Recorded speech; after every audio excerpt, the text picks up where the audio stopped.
in elementary and middle school, grades don't matter, particularly if you have a child that has ADHD, dyslexia, auditory processing disorder, or is on the spectrum. Grades are overhyped and less important than you think. And here's what you need to know. Grades have no reflection in American schools on your child's academic ability or reading comprehension level. I'm going to say it again. Grades do not reflect in most American schools academic reality. And the reason is because grades reflect the school system's philosophy about grading. And right now that philosophy is everybody gets A's and B's. We don't want to hurt people's feelings. Everybody needs to feel good. We don't want mom and dad in the office. Everybody gets A's and B's. And if everybody doesn't get A's and B's, teacher, you need to come here and explain why they don't. So the idea here is that it's a blanket grading system. Right? Everybody gets A's and B's. And there's another reason for that, and that is political. So if everybody's getting the same grades, then some groups will not be getting lower grades. Other groups will not be getting higher grades. Everybody's getting the same grade, and that's where most American systems are going. This is a disaster, especially for children with ADHD and dyslexia, because parents are thinking, oh, my child gets A's and B's, therefore their reading is going well. No, it's not. And the big shocker occurs at the end of third grade when your child takes the first EOG. The EOG will give an accurate measure. So I hear from parents all the time, literally parents crying, you know, on my Zoom call. I work with parents all around the world, particularly parents in North America. And, you know, they're crying like, my child was getting satisfactory A's and B's. They got a 15 on the reading section of the EOG. Why is that? That's because, parent, you trusted the grading system to reflect reality.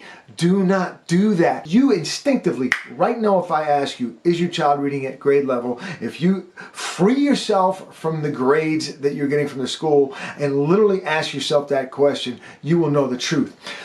So the first problem is you're trusting the grades that come home. Overemphasis on grades that come home. The second problem that parents of children with ADHD and dyslexia have is excessive accommodations and modifications to get the higher grades easier. So modifications and accommodations are things like a 504 where your child goes to another room and gets much longer on the test. Those types of accommodations are not as disastrous as modifications that are reduced. In other words, your child doesn't have to take all the spelling words, he takes half the spelling words. Or this is the kind of thing that is catastrophic, and if I seem emotional, it's because we're just robbing children of their ability to read. I have client after client, and these are schools. I had a client in Loudoun County, Virginia. That school spends $16,500 per student. So these things are happening in very affluent schools. So if you're sitting there watching this, oh, this wouldn't happen in my system. It's happening all over America. This child goes down to the resource room, has the test read to them, and then the bubbles filled in for him. So the child sits there and simply says A, B, or C. That's it. They listen and then they say A, B, or C. Now it gets even better. If the child doesn't pass, they get to take the test 2 more times.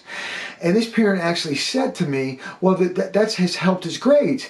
And I said, but your child can't read. You contacted me because your child can't read.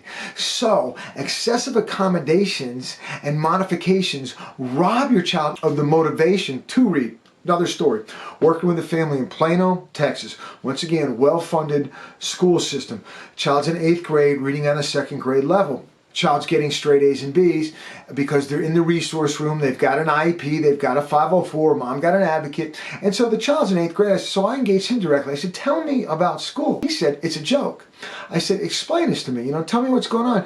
He goes, well, I know I'm always going to pass. I said, how could that be? He goes, well, I know at the end of the quarter the teacher will come and I'll have an F or a D, but then I'll get a little assignment and I'll go down to the resource room and I'll take it and they'll read it to me and I'll pass it and then I'll get a B.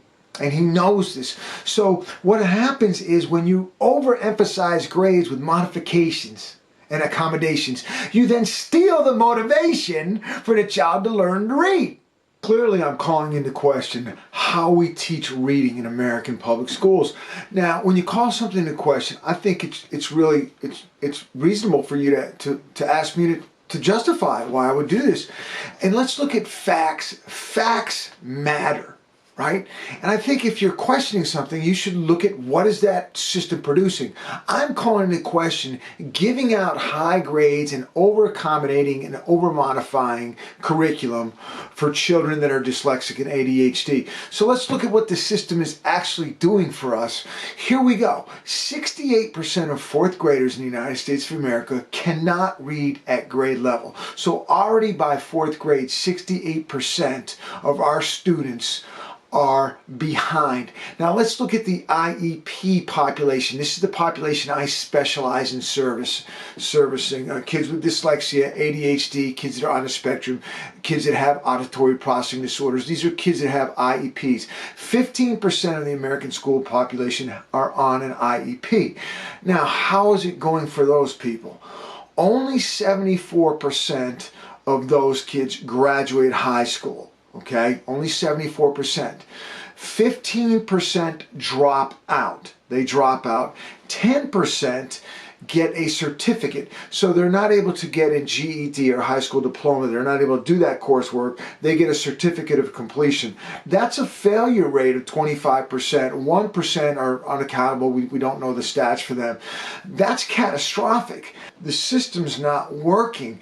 Giving out high grades in elementary and middle school and over-accommodating children that are challenged just doesn't work. The whole system should be predicated on teaching dyslexic students how to read. It is unethical and immoral to accept that dyslexic kids can't read at grade level. They can. If they're instructed explicitly, if there's so much to be done, and if your system's not doing it, if this is the route they've gone, high grades, high accommodation, high modifications, then it might be up to you, parent, to do it. I've created an online course that will help you teach your child how to read and get them to grade level. You can find a link to it in the notes below. But if that course doesn't appeal to you for whatever reason, look somewhere else. I'm just imploring you to teach your child to read and save your child from a system that's giving them A and B grades but not teaching them to read. And if you don't think you can do it, please watch this video. Watch it. You can do this, parents. Please watch this video. Please subscribe. I'm going to have a lot of information on how to get your child to read. I'm not concerned about grades. Let's just get them to read at grade level and the grades will take care of themselves.